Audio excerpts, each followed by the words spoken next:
Football has given us magicians, players who do not just pass the ball but rewrite the game itself. And among those magicians stood a boy from Arena's Timar, a boy who grew into one of the greatest midfield of his generation. This is the story of Cesc Fàbregas, his rise, his peak, and why the world may never see another like him.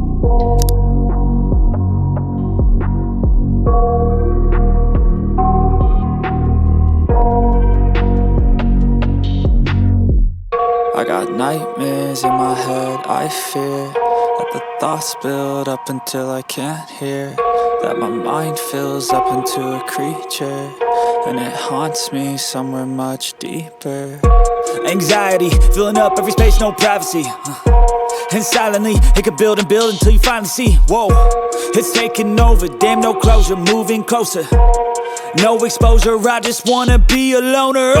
Some can't stay sober, looking over all their shoulders, like moving boulders just to get out of the home. It sucks, I've had enough, I don't wanna feel the stuck under the rug, all my problems that I shove.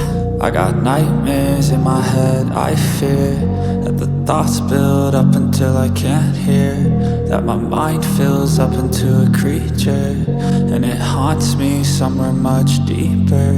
I got nightmares in my head, I fear that the thoughts build up until I can't hear, that my mind fills up into a creature, and it haunts me somewhere much deeper. I've been feeling weird, I can't seem to focus good enough. Nothing's really... Cesc Fàbregas was born in Catalonia, a region that breathes football. From an early age, his vision, his passing ability were beyond comprehension. He joined Barcelona's famed La Masia Academy, but destiny had other plans. At just 16, Arsène Wenger spotted his genius and brought him to Arsenal, and suddenly a teenager was orchestrating midfield positions in the Premier League, the toughest league in the world. He wasn't the fastest, he wasn't the strongest, but his brain was years ahead of everyone else. His ability to pick passes, to control the rhythm, to dictate play, it was artistry. When Patrick Vieira left Arsenal, many thought the team would collapse. But Wenger handed the keys of the midfield to an 18-year-old Cesc, and what followed was extraordinary. He became Arsenal's heartbeat, creating chance after chance, season after season, whether it was the perfectly weighted through ball, the disguised pass, or the calmness under pressure. Cesc made football look effortless. By 21, he wasn't just Arsenal's captain, he was one of the best midfielders in Europe. But deep inside, there was always a dream to return to Barcelona and play alongside Xavi, Iniesta, and Messi. In 2011, that dream came true. The world expected the perfect reunion, and at times it was dazzling. His understanding with Messi was telepathic, his link up with Iniesta mesmerizing. He won trophies, lifted silverware, and fulfilled childhood dreams. But Barcelona's midfield already had two of the greatest to ever play the game. Fabregas was brilliant, but he wasn't always the centerpiece. His role shifted, his magic flickered, but never disappeared. We played that game against Atletico Madrid, the last game of the season, where if we win, we are champions, Yes. and they needed the win or the draw. So that day I play a through ball to Messi. Messi laid it back to Alexis. We score a goal 1-0, and I'm like, this is my moment. We win this, I play well, I'm here for the rest of my career. This type of feeling. We conceded the goal, and we end up drawing the game, and we don't win the league. And then the day after, all the press is going after me. I said it's enough. For some reason, I just went through it a little bit of periods before, during the 3 years, and I just thought that it was time to move on, to be maybe more important somewhere else. In 2014, Jose Mourinho brought him back to England. He plays with the brains of the player in a very smart way. He convinced me. He brought me to Chelsea. 100%. He was the person that I had doubts, of course, for my past at Arsenal. Can I be the same player? Can I be happy again, playing football? Can I be important? And he made me feel that there was no other way. It was Chelsea or Chelsea, even Manchester City obviously had an amazing project. It was doing a great team, even with Silva, who I always had a great connection. Fortunately, I was right, 5 years there, we won basically everything except the Champions League. So, it was the right call, definitely. One of the best seasons of my career under him. This time to Chelsea. And this was where Fabregas peaked.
In his very first season, he delivered 18 assists in the league, forming a devastating partnership with Diego Costa. His passing sliced open defenses like a surgeon's blade.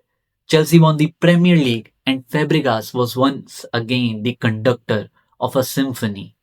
This was vintage Cesc, a midfielder who could control games, unlock any defense, and make football look like poetry. With Spain, Fabregas was part of the greatest international team in history. Euro 2008, World Cup 2010, Euro 2012, Spain dominated the world, and though he wasn't always a star, he was always decisive. It was Fabregas who provided the assist for Andres Iniesta World Cup winning goal in 2010, one pass that immortalized him forever. Time has always caught up, football was changing, faster, more physical, more pressing.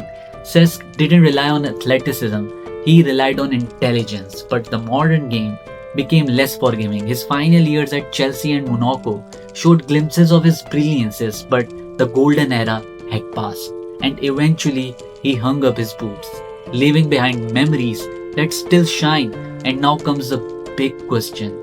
Why don't we see midfielders like Cesc Fàbregas today? The answer lies in the evolution of football. Modern football demands athletes, players who can run for 90 minutes, press, defend, and attack with intensity. Pure playmakers, the deep-lying maestros who dictate games with their brain rather than their legs, are rare. Today's midfielders are hybrids, box-to-box warriors. pressing machines, physical dynamos. But the pure artistry of Fabregas, Xavi or Pirlo belongs to a different era. Cesc Fàbregas wrote his story in passes, not words. A story of vision, glory and timeless magic, and perhaps a story we may never see again.